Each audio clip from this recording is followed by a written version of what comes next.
अस्सलाम वालेकुम, मैं हूं उमैर तारिक और आप देख रहे हैं न्यूज़ अलर्ट। नाजरीन, आज हम बात करेंगे हल्का NA 64 के हवाले से,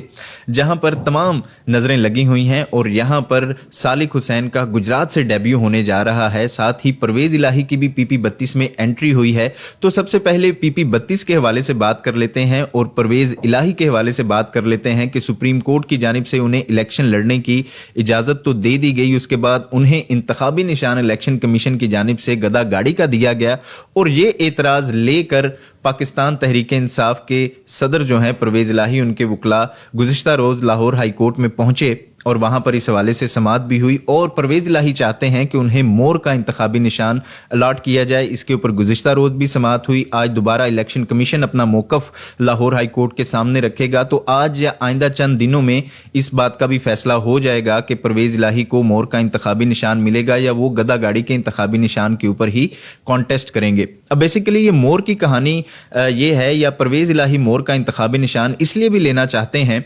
क्योंकि पाकिस्तान तहरीक इंसाफ के हिमायत याफ्ता ज़िला गुजरात में ज़्यादातर जो उम्मीदवार हैं उनके पास मोर का इंतखाबी निशान है। और इसी तरह NA 64 की बात करें तो यहाँ पर तहरीक इंसाफ की हिमायत याफ्ता उम्मीदवार कैसरा इलाही के पास भी मोर का इंतखाबी निशान है। PP 31 में मुदस्सर मछियाना के पास मोर का इंतखाबी निशान है और इसी तरह PP 34 में सुमेरा इलाही भी मोर के इंतखाबी निशान के ऊपर ही कॉन्टेस्ट करती हुई नजर आ रही हैं। अगर पाकिस्तान तहरीक इंसाफ के हिमायत याफ्ता उम्मीदवारों की इलेक्शन मुहिम की बात करें तो वो सिर्फ सोशल मीडिया तक ही महदूद हमें नजर आ रही है। मुदस्सर मछियाना भी सोशल मीडिया के ऊपर इंतखाबी मुहिम चला रहे हैं। सुमेरा इलाही के PP 34 में कहीं ना कहीं इंतखाबी बिल बोर्ड या उस तरह से छोटे मोटे पैनाफ्लेक्स या बैनर्स जो हैं हमें नजर आ रहे हैं, लेकिन इसके अलावा गुजरात शहर या हल्का NA 64 में या PP 31 में PP 32 में कहीं भी उस तरह से इंतखाबी मुहिम जो है वो चलती हुई नजर नहीं आ रही और ना ही पाकिस्तान तहरीक इंसाफ के हिमायत याफ्ता उम्मीदवारों के बैनर या पैनाफ्लेक्सेस उस तरह से हमें नजर आ रहे हैं। तो जैसे मैंने आपको पहले बताया कि हल्का NA 64 में पहली दफा या गुजरात में पहली दफा सालिक हुसैन का डेब्यू होने जा रहा है। इससे कबल वो एक ही इलेक्शन लड़े हैं, वो ज़िमनी इंतखाब उन्होंने गुज़िश्ता इंतखाबात यानी कि 2018 के ज़िमनी इंतखाबात में परवेज़ इलाही की छोड़ी हुई सीट पर तलागंग से कामयाबी हासिल की थी। उसके बाद अब वो दूसरा इलेक्शन और गुजरात में वो पहला इलेक्शन कॉन्टेस्ट करने जा रहे हैं। तो इस हल्के की अब ओवरऑल सूरत हाल ये है कि मुस्लिम लीग नून तो यहाँ से मुकम्मल तौर पर आउट हो चुकी है। मुस्लिम लीग नून के साथ जो सीट एडजस्टमेंट थी वो उस तरह से कामयाब नहीं हो सकी और काफ लीग जो है उसने इनकार किया सीट एडजस्टमेंट से, लेकिन नून लीग की जानिब से अपने उम्मीदवारों को इंतखाबी निशान अलॉट नहीं किए गए और ना ही वो इलेक्शन कॉन्टेस्ट करते हुए नजर आ रहे हैं। तो अगर ये सीट एडजस्टमेंट कहीं ना कहीं कामयाब हो जाती तो मुस्लिम लीग नून के सरकर्दा जो लोग हैं यहाँ पर हल्के में, उनको कहीं ना कहीं अखलाकी इजाजत भी यहाँ पर जरूर मिल जानी थी कि वो काफ लीग या सालिक हुसैन को उस तरह से मंजरे आम पर आकर सपोर्ट कर सकते हैं और साथ में इलेक्शन मुहिम भी कहीं ना कहीं चला सकते हैं। लेकिन अब ये क्योंकि मुमकिन नहीं हो सका तो मुस्लिम लीग नून उस तरह से मैदान में आती हुई नजर नहीं आ रही। और अगर नजरियाती वोट की बात करें तो मुस्लिम लीग नून का जो नजरियाती वोट है वो अब काफ लीग के हक में नहीं जाएगा और ना ही PTI के हक में जाएगा। तो इसका फायदा कहीं ना कहीं जो छोटी सियासी जमातें हैं जिसमें जमात इस्लामी है या दीगर मजहबी जमातें हैं उनको कहीं ना कहीं जरूर होगा, क्योंकि मुस्लिम लीग नून का जो वोटर है अब वो इस पोजीशन में है कि वो या तो वोट कास्ट नहीं करेगा या उसका जो वोट है वो दीगर सियासी जमातों के पलड़े में आने का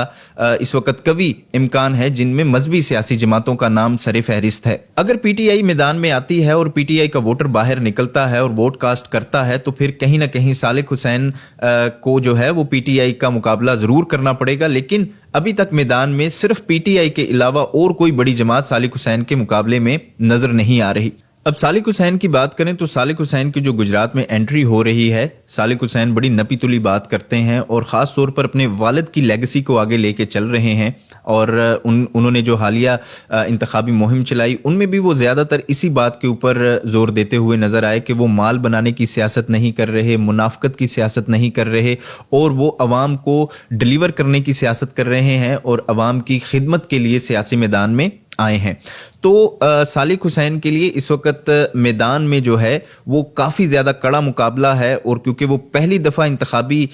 इस हलके से इलेक्शन लड़ रहे थे, और आपको बताता चलूं कि ये हलका जो है वो हमेशा से पाकिस्तान तहरीक इंसाफ के जो सदर हैं परवेज़ इलाही और मोनिस इलाही के पास रहा, और ये हलका उन्हीं का हलका समझा जाता था अगर चौधरी खानदान के हवाले से बात करें। तो अभी अगर सिचुएशन की बात करें तो सालिक हुसैन ने एक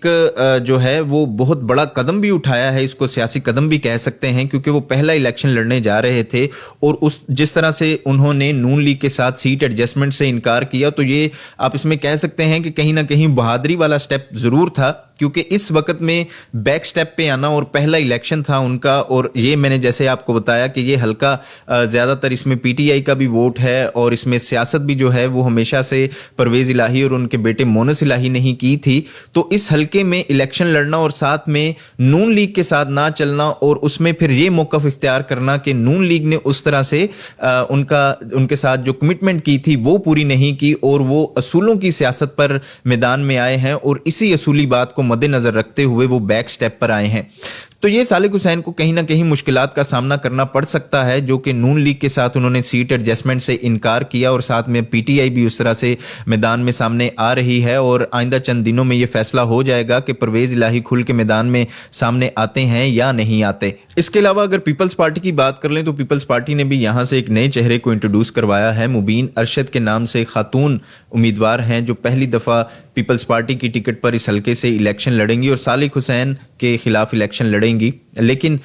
वो एक नया चेहरा है। और इसके अलावा यहाँ पर उस तरह से पीपल्स पार्टी का वोट बैंक भी नहीं है जो कि कहा जा सके कि किसी भी पार्टी को टफ टाइम दे सकता है। तो पीपल्स पार्टी भी हमें उस तरह से मैदान में नजर नहीं आ रही, और कहा यही जा रहा है कि पीपल्स पार्टी की जानिब से जो मुबीन अरशद को एक टिकट दिया गया है वो जो इलेक्शन कमीशन के ज़ाब्ता इखलाक के मुताबिक या कवानीन के मुताबिक ख़वातीन की स्ट्रेंथ को पूरा करने के लिए यहाँ से उनका नाम शामिल किया गया है। तो आने वाले दिनों में यानी कि अब 8 फरवरी करीब है, तब तक ये मालूम हो जाएगा कि कौन पार्टी जीतती है, किस पार्टी की कितनी स्ट्रेंथ है, किसका कितना वोट बैंक है, और किसने किस तरह से इलेक्शन में कॉन्टेस्ट किया है। अब तक के लिए इतना ही। देखते रहिए न्यूज़ अलर्ट।